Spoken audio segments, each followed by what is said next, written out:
గ్రామాల్లో పంచాయతీ వ్యవస్థ బలోపేతంగా పనిచేస్తున్నారు ఆంధ్రప్రదేశ్ డిప్యూటీ సీఎం పవన్ కళ్యాణ్ గారు. ఇక ఇదిలా ఉండగా గతంలో ఏ ఒక్కరూ చేయని విధంగా గ్రామాలను అభివృద్ధి చేయాలని, ప్రజల భాగస్వామ్యంతో ముందుకెళ్లాలని తెలిపారు పవన్ కళ్యాణ్ గారు. నిన్న కలెక్టర్ల సదస్సులో పవన్ కళ్యాణ్ గారు తన మంత్రిత్వ శాఖ పరిధిలో ప్రజలకు ఉపయోగపడే కార్యక్రమాలను ఏ విధంగా ముందుకు తీసుకెళ్లాలో దానిపై ఫోకస్ చేశారు.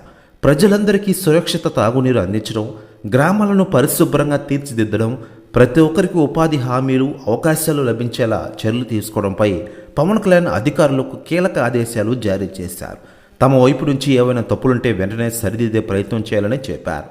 అదే సమయంలో అధికారులు బాధ్యతాయుతంగా పనిచేయాలని, ఎవరో నిర్లక్ష్యంగా వ్యవహరిస్తే మాత్రం చర్యలు తప్పవని చెప్పిన విషయం మనకందరికీ తెలిసిందే. ఇక ఇదిలా ఉండగా పవన్ కళ్యాణ్ గారు ప్రస్తుతం ఆంధ్రప్రదేశ్ డిప్యూటీ సీఎంగా రాణిస్తున్న విషయం మనకందరికీ తెలిసిందే.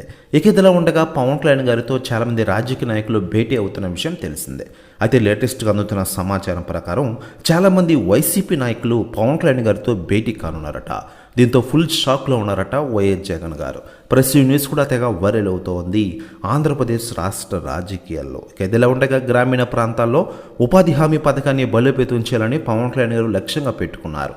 దీనిలో భాగంగా ఉపాధి హామీ పథకంపై 13,326 గ్రామ పంచాయతీల్లో గ్రామ సభలు నిర్వహించాలని ఆదేశించిన విషయం మనకందరికీ తెలిసిందే.